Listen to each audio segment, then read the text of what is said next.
कथा कहानियाँ चैनल में आप सभी का स्वागत है दोस्तों। आज मैं माता वैभव लक्ष्मी माता की बारे में बताऊंगी।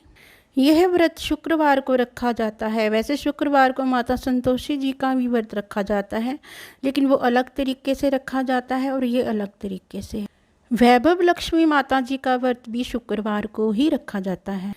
यह व्रत रखने से धन की प्राप्ति होती है, संतान की प्राप्ति होती है, ऐश्वर्य की प्राप्ति होती है। जो चीज़ हमें चाहिए उसी मनोकामना पूरी होती है। कोई भी माता से अपनी इच्छा पूर्ण हो सकती है। माता का व्रत रखने के सभी नियम मैं आपको बताऊंगी, और उद्यापन कैसे करना है और पीरियड में कैसे करना है, और ये व्रत किनको रखना चाहिए इसके बारे में भी बताऊंगी। यह व्रत ज़्यादातर स्त्रियों को ही रखना चाहिए, तभी फ़ायदा ज़्यादा मिलता है। माता धन लक्ष्मी माँ से हमें यह प्रार्थना करनी चाहिए कि आपने अपनी कृपा व दया से जिस प्रकार सभी की मनोकामनाएं पूर्ण की है, जैसे ही हमारी भी मनोकामनाएं पूर्ण करें माता। हे वैभव लक्ष्मी माता, समस्त जगत का कल्याण करने वाली, सबकी झोलियाँ भरने वाली, मेरा भी कल्याण करे हे माता। श्री गजलक्ष्मी माँ से प्रार्थना करनी चाहिए। हे गजलक्ष्मी माँ, जिस प्रकार आपने अपनी कृपा व दया से सभी की मनोकामनाएं पूर्ण की, वैसे ही मेरी भी सभी मनोकामनाएं पूर्ण करें। जगत के समस्त प्राणियों का कल्याण करें हे माँ। मैं सपरिवार आपके चरण शरण में हूँ। श्री आदिलक्ष्मी माँ से प्रार्थना करनी चाहिए। आपने अपनी कृपा से जिस तरह सभी की मनोकामनाएं पूर्ण की, वैसे ही मेरी भी सभी मनोकामनाएं पूर्ण करें हे माँ। जगत के समस्त प्राणियों का कल्याण करें माता। सपरिवार आपके चरण शरण में आए हूँ। श्री विजय लक्ष्मी माँ से प्रार्थना करें। जिस प्रकार आपने अपनी कृपा व दया से सभी की मनोकामनाएं पूर्ण की हैं, वैसे ही मेरी भी सभी मनोकामनाएं पूर्ण करें। जगत के सभी प्राणियों का कल्याण करें हे माँ। मैं सपरिवार आपकी शरण में हूँ। श्री ऐश्वर्य लक्ष्मी माँ से प्रार्थना करें। जिस प्रकार आपने अपनी कृपा व दया से सभी को मनोकामनाएं पूर्ण की हैं, उसी प्रकार मेरी भी सभी मनोकामनाएं पूर्ण करें हे माता। मैं समस्त परिवार सहित आपकी चरण शरण में आई हूँ। श्री वीर लक्ष्मी माता से प्रार्थना करें। जिस प्रकार आपने अपनी कृपा व दया से सभी की मनोकामनाएं पूर्ण की, वैसे ही मेरे भी सभी मनोकामनाएं पूर्ण करें। जगत के सभी प्राणियों का कल्याण करें हे माँ। मैं सपरिवार आपकी चरण शरण में हूँ। श्री धान्य लक्ष्मी माँ से प्रार्थना करें।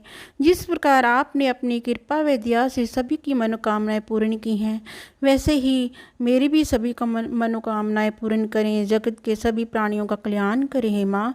मैं सपरिवार आपकी चरण शरण में हूँ। श्री संतान लक्ष्मी माता की से प्रार्थना करें कि जिस प्रकार आपने अपनी कृपा व दया से सभी की मनोकामनाएं पूर्ण की हैं, वैसे ही मेरे भी सभी को मनोकामनाएं पूर्ण करें। जगत के सभी प्राणियों का कल्याण करें हे माँ। मैं सपरिवार आपकी चरण शरण में हूँ। यह व्रत रखने से श्रीफल देने वाला है, किंतु फल ना दे तो 3 माह के बाद फिर से ये व्रत शुरू कर लेना चाहिए, और जब तक मनवांछित फल ना मिले तब तक यह व्रत 3-3 महीने पर करते रहना चाहिए, तो इसका फल अवश्य मिलता है। यह व्रत किसी शुक्ल पक्ष के शुक्रवार को शुरू करना चाहिए। मान लो कि अगर आपको किसी शुक्रवार को काम किसी और घर में जाना पड़े, तो फिर वो शुक्रवार आप छोड़ भी सकते हैं, और फिर अगले शुक्रवार से आप कंटिन्यू व्रत को कर सकते हैं। व्रत अपने घर में ही रखना है, और अपने घर का ही पानी पीना है, और किसी और घर में व्रत नहीं रखना है। जिस शुक्रवार को आपको बहुत प्रॉब्लम हो, जैसे कहीं जाना है या पीरियड आए हुए हैं, तो वो शुक्रवार आप छोड़ के फिर अगले शुक्रवार को आप कंटिन्यूस कर सकते हैं। आप 5, 7, 11, 21 व्रत या 101 व्रत, 51 व्रत, जैसी आपकी मनोकामना हो वैसे ही आप रख सकते हैं, और ये संकल्प आपको पहले दिन से ही लेना होगा। सबसे पहले श्री यंत्र को सामने रखें, श्री यंत्र को नमस्कार करें। ऐसा बोलकर श्री यंत्र को नमस्कार जरूर करें, और लक्ष्मी जी के 8 स्वरूपों की छवियों को प्रणाम करें। धन लक्ष्मी श्री गजलक्ष्मी माँ, अधिलक्ष्मी माँ श्री विजय लक्ष्मी माँ, श्री ऐश्वर्य लक्ष्मी माँ, श्री वीर लक्ष्मी माँ, श्री धान्य लक्ष्मी माँ, श्री संतान लक्ष्मी माँ। जो लाल कमल के फूल में विराजमान है, जो अतुलनीय कांति वाली है, जो महान तेज वाली है, जो समस्त लाल वर्ण है, जिसके लाल वस्त्र पहने हैं, जो भगवान विष्णु की पत्नी है, जो माँ लक्ष्मी सबके मन को आनंद देती है, जो समुद्रा मंथन के समय सागर से प्रकट हुई थी, जो विष्णु भगवान को प्रिय है, जो कमल में विराजित है, वह जो अतिशय पूजनीय है। हे लक्ष्मी माँ, आप मेरी रक्षा कर। लक्ष्मी प्राप्ति के लिए साधना की आवश्यकता है, तप और त्याग की आवश्यकता है। लक्ष्मी को प्रसन्न करने के लिए सबसे पहले व्रत रखें। इस व्रत को रखने के लिए हमारे धार्मिक गुरुओं ने कुछ नियम बना रखे हैं। इस व्रत को यदि नारी करे तो इसका फल अधिक मिलता है। यदि किसी कारणवश नारी यह व्रत नहीं कर सकती तो फिर पुरुष इस व्रत को कर सकते हैं। यदि विवाहित प्राणी हैं तो पति पत्नी दोनों मिलकर इस व्रत को रख सकते हैं, तो इसमें माँ लक्ष्मी अधिक प्रसन्न होती हैं। व्रत रखने के लिए पहले अपने मन और विचारों को शुद्ध करना चाहिए। किसी प्रकार का छल कपट पाप मन में ना आने दें। व्रत करते समय यह स्वार्थ मन में ना रखें कि मुझे धन प्राप्त करना है, यह सोचकर व्रत रखना है। माँ लक्ष्मी के अनेक रूप हैं, आरंभ में ही बताया गया है। आप सभी रूपों को प्रणाम करते हैं तो मनचाही मनोकामना पूरी होती है। माँ लक्ष्मी का व्रत शुक्रवार के दिन ही करना चाहिए। यदि किसी कारणवश किसी शुक्रवार आप ये व्रत नहीं कर सकते तो इसके स्थान पर अगले शुक्रवार को यह व्रत करके माँ लक्ष्मी जी से क्षमा मांगें। व्रत पूजने के समय सोने की कोई चीज़ पूजा के लिए रखें। यदि घर में सोना ना हो तो इसके स्थान पर चांदी की भी कोई चीज़ रखी जा सकती है। पीरियड में स्त्रियां उन दिनों में शुक्रवार को छोड़ सकती हैं। माँ लक्ष्मी के लिए 21, 31, 51, 101 व्रत अपनी श्रद्धा के अनुसार रख सकते हैं। व्रत संपूर्ण हो जाने पर 7 कन्याओं या 7 सुहागिनें, या आपकी इच्छा हो तो 11 भी कर सकते हैं और इससे ज़्यादा भी कर सकते हैं, 7, 11, 21 जैसे, तो उनका पूजन करना चाहिए। अगर आप सुहागिनों को बुला रहे हैं तो उनको श्रृंगार का सामान जाते समय ज़रूर दें, या फिर 7 कन्याओं को भी पूजन कर सकते हैं। हर व्रत संपूर्ण होने पर इस कथा के 11, 21 या 51 से अधिक पुस्तकें अपने मित्रों या संबंधियों में अवश्य बांटनी चाहिए। माँ वैभव लक्ष्मी जी की कथा इस प्रकार है। एक बड़ा शहर था। इस शहर में ना जाने कितने लोग रहते थे। देश के कई रोज़गार की तलाश में आए लोग जब इस शहर में आते थे तो उनके पास कुछ भी तो नहीं होता था। उनकी एकमात्र यही इच्छा होती थी कि उनको किसी तरह से भी 2 समय की रोटी मिल जाए, मजदूरी करके अपने बच्चों का पेट पाल लें, बस प्रभु के गुण गाएं। वैसे तो देखा जाए तो मानव की इच्छाओं का कोई सीमा ही नहीं होती। शुरू में वह यही सोचता है कि उसे 2 समय की रोटी मिल जाए, प्रभु की यही सबसे बड़ी कृपा होती है। इसी के लिए ये मंदिरों में जाते हैं, तीर्थ यात्रा करते हैं और कथा सुनते हैं। और जब उन्हें 2 समय की रोटी मिलने लगती है तो उनके मन में कुछ विचार उठने लगते हैं। वैसे उनकी आय बढ़े, उनके पास धन हो, रहने के लिए बढ़िया मकान हो, पहनने के लिए अच्छे कपड़े हों, सवारी के लिए कार हो या स्कूटर हो, इच्छाओं का कोई अंत नहीं होता है। रोटी मिलने के बाद उनकी लालसा बढ़ती जाती है। किसी ने ठीक ही कहा है कि भूख की एक सीमा है जिसे खाते खाते ही पूरा किया जाता है, परंतु लालसा की कोई सीमा नहीं होती। मानव जीवन भी एक सीमा है। लाखों करोड़ों के सपने, सुख शांति और मौज मस्ती की आशाओं की लालसा करने वाला इंसान ये भूल जाता है कि यह द्वार उसे मृत्यु की ओर लिए जा रहा है। हम काम, क्रोध, लोभ, मोह, अहंकार में अंधे होकर उस प्रभु, उस महाशक्ति को ही भूल जाते हैं जिसने इस संसार को जन्म दिया है, जो जीवन देता है और वही मृत्यु भी देता है। कलयुग में तो ऐसा ही होता है। पाप की परछाइयाँ लंबी और गहरी होना शुरू हो जाती हैं। धर्म व्यापार बन जाता है, अधर्मी खूब फलते फूलते हैं। इस बड़े शहर में तो धर्म, कर्म और अधर्म अधिक था। इसी शहर के एक मोहल्ले में राधा और गोपाल पति पत्नी के रूप में रहते थे। उनका छोटा सा घर था, यानी घर के नाम पर एक कमरा ही था। उसी में रसोई, उसी में सोना, उसी में खाना पीना, यही था उनका घर। गोपाल किसी मिल में नौकरी करता था, राधा घर का सारा काम काज करती थी। उसने अपने छोटे से घर को भी इतना साफ सुथरा सजा रखा था कि मोहल्ले की औरतें अक्सर कहती थी, घर की सफाई रखना तो कोई हमारी राधा जी से बहन से सीखें। यह बात तो राधा भी जानती थी कि इस शहर में अच्छे लोग कम और बुरे अधिक हैं। उसी के अड़ोस पड़ोस में कुछ औरतें ऐसी थी कि जो दिन भर एक दूसरे की चुगलियाँ करती रहती थीं। दूसरों के घर में झांक कर उनकी बुराइयां ढूंढना तो उनका सबसे पहला काम था। अपने घर की भले ही उनको कोई खबर ना हो, मगर पूरे मोहल्ले की खबर तो उनके पास यूं ही रहती थी जैसे मोहल्ले की डायरी लिखने का काम प्रभु ने उन्हें ही सौंप रखा हो। राधा को उनकी ये बातें पसंद नहीं थी। पहले तो उसे घर के काम काज से ही समय नहीं मिल पाता था, दूसरा पति की सेवा करना उसका धर्म था। पति की लंबी आयु और उन्नति के लिए ईश्वर की उपासना करती। हर मंगलवार को महावीर जी का व्रत अपने पति की चिर लंबी आयु के लिए रखती। मोहल्ले की चुगलखोर औरतों को राधा की अच्छी आदतें कैसे पसंद आ सकती थी। वह तो ये कहने लगी कि राधा बड़ी अक्कड़ है, जो किसी से भी बात करती नहीं। शायद इसलिए कि वह बड़ी सुंदर है, उसे अपनी सुंदरता पर बड़ा गर्व है। उसे यह नहीं पता था कि जिस मोहल्ले में रहते हैं वहाँ सबसे मित्रता करते हैं, उनके साथ मिलकर बैठते हैं। यदि वह ही किसी के साथ दुख सुख बांटने नहीं जाएगी तो कल को उसके पास कौन आएगा। इन सबसे बड़ी बहन राम भजनी थी, जो पूरे मोहल्ले को अपनी उंगलियों पर नचाती थी। बहन राम भजनी ने अपनी ही एक कीर्तन मंडली बना रखी थी, जो घर घर में जाकर कीर्तन करती थी। राधा को ऐसी औरतें बिल्कुल पसंद नहीं थी जो कीर्तन करते समय भी एक दूसरे की चुगलियाँ करती हो। यही कारण था कि राधा ने कई बार उनको टोकते हुए कह दिया था, देखो बहन राम भजनी, वैसे तो आपका नाम है भजनी, मैं आपके हाथ जोड़कर प्रार्थना करती हूँ कि पूजा एवं कीर्तन करते समय किसी की चुगली मत क्या करो। किसी की बुराई करने से तो अच्छा है कि आप उस समय में प्रभु का नाम लें, इससे आपका जीवन भी सफल होगा, वह बुराई से भी बच जाओगे। राधा की इतनी बात सुनते ही राम भजनी को क्रोध आ गया। क्रोध के मारे उसके चेहरे का रंग लाल हो गया। वह कड़क कर बोली, ओ कल की छोकरी, क्या तू मुझे बताएगी मुझे क्या करना है? अभी शहर में आए 2 साल हुए हैं, गांव का गोबर अभी हाथों से उतरा नहीं है और हम शहर वालों को अकल सिखाने लगी है, गवार कहीं की। देखो बहन, मैं गवार हूँ या कुछ और हूँ, मैं प्रभु भक्ति में पूरा विश्वास रखती हूँ।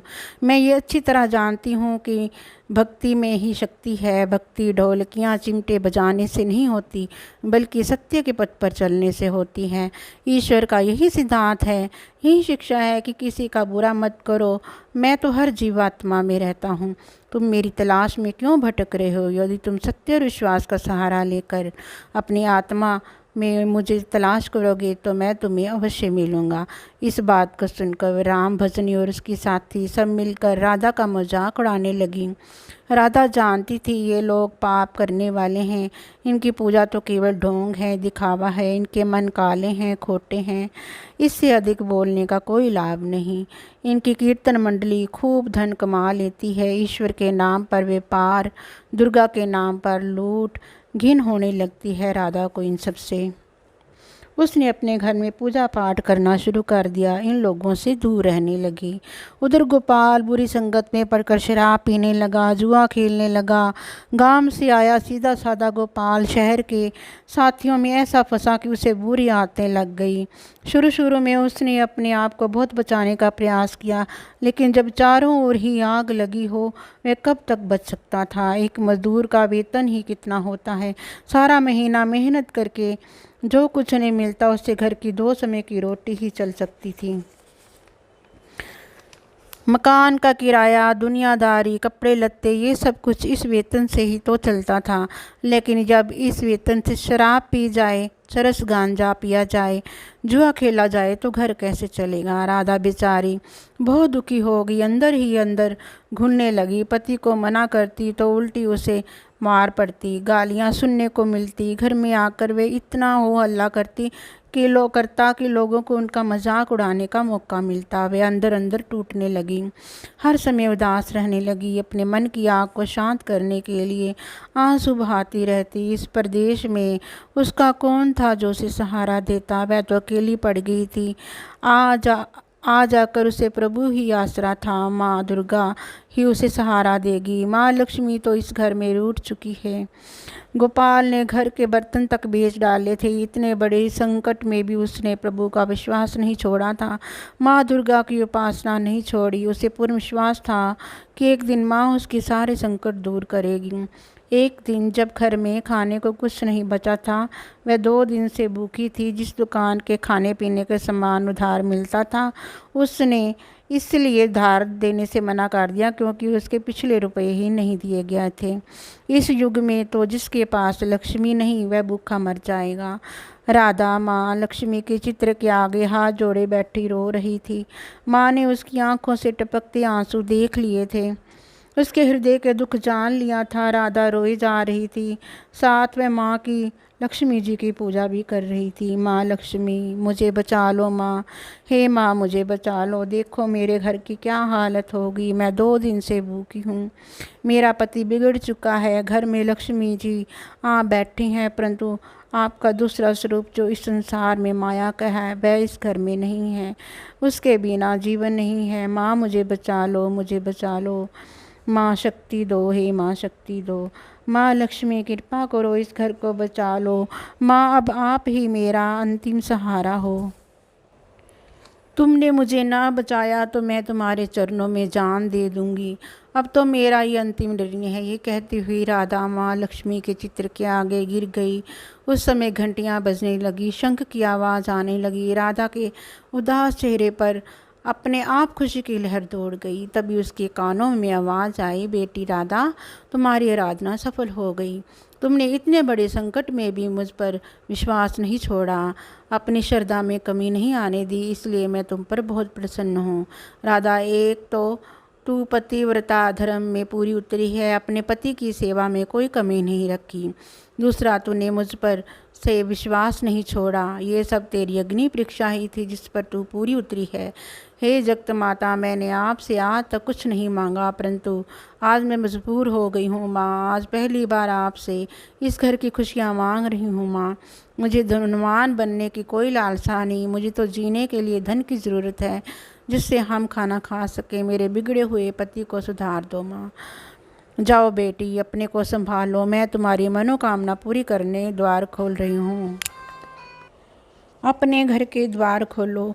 राधा के अंदर ना जाने कहाँ से अनजानी शक्ति आ गई थी। वह माँ लक्ष्मी के चरणों से उठकर अपने घर के द्वार की ओर गई तो सामने ही एक तिलकधारी ब्राह्मण को खड़े पाया। बेटी राधा, जय माँ लक्ष्मी जी की बोलो। जय माँ लक्ष्मी, राधा ने पूरी शक्ति से कहा। देखो बेटी, मैं माँ लक्ष्मी जी के मंदिर का पुजारी हूँ। माँ के आशीर्वाद से ये 2 बोरी आटा और साथ में दालें और घी, ये सब खाने की सामग्री घर पहुँचाने का आदेश हुए हैं। आप धन्य हैं महाराज, आप धन्य हैं। माँ लक्ष्मी के पुजारी होने के नाते मैं आपके चरण छूती हूँ महाराज, और आपसे ये प्रार्थना करती हूँ कि मुझे ये संकट से निकालने का उपाय भी बताओ। देखो बेटी, इस माया रूप संसार में सुख प्राप्त करने के लिए अपने मन को शुद्ध और आत्मा को पवित्र रखना पड़ता है।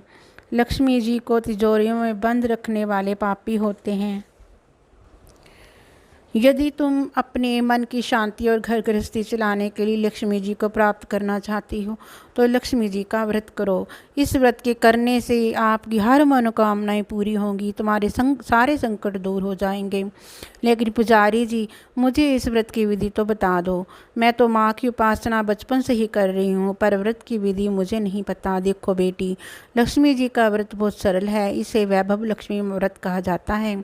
जो प्राणी सच्चे मन से व्रत को कर लेता है उसकी सारी मनोकामनाएं पूरी हो जाती हैं, उसे हर प्रकार की सुख संपत्ति प्राप्त होती है। इस व्रत को विधि पूर्वक करने से ही इसका फल मिलता है। जो लोग इस व्रत को विधि पूर्वक नहीं करते उन्हें कोई फल नहीं मिलता, बल्कि वह अपने मन की शांति खो बैठते हैं। कई पखंडी और धोखेबाज ये कहते फिरते हैं कि सोने के गहने की हल्दी कुमकुम से पूजा करो, बस व्रत हो गया।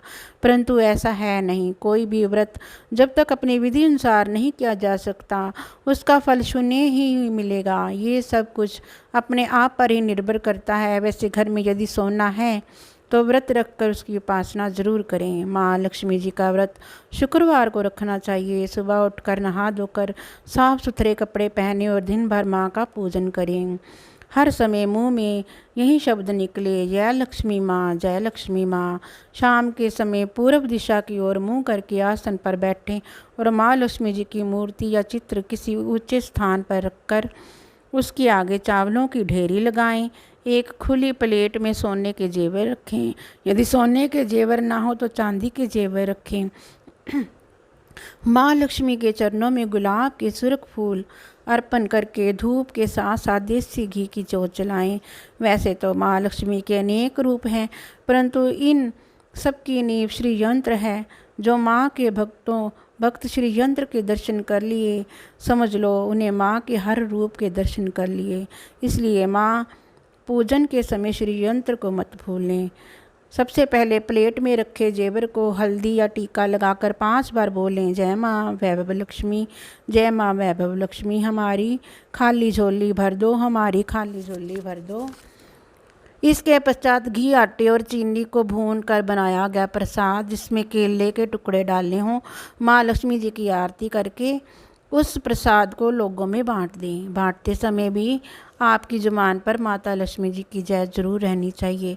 यह व्रत निरंतर 21 या 51 रखे जा सकते हैं। सूर्यास्त होने के बाद माँ की उपासना करके जब प्रसाद बांट लें तो आप भी भोजन ग्रहण कर सकते हैं। माँ के आगे पड़े चावलों को पक्षियों को डाल दें। व्रत रखने वाले हर भक्त के लिए ज़रूरी है कि वह श्री वैभव लक्ष्मी व्रत की कथा का पाठ करें और लोगों को भी सुनाएं। इससे और अधिक पुण्य मिलता है। ये सारे व्रत जब विधि पूर्वक पूरे हो जाएं तो इसके फलस्वरूप प्राणी की हर इच्छा पूरी हो जाती है।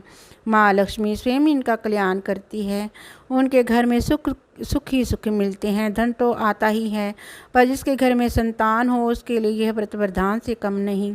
जब व्रत संपूर्ण हो रहे हों तो अर्थात 21वां या 51वां व्रत जब रखें, उस दिन 7 छोटी कन्याओं को घर पर बुलाकर उन्हें उनका मनपसंद भोजन खिलाएं।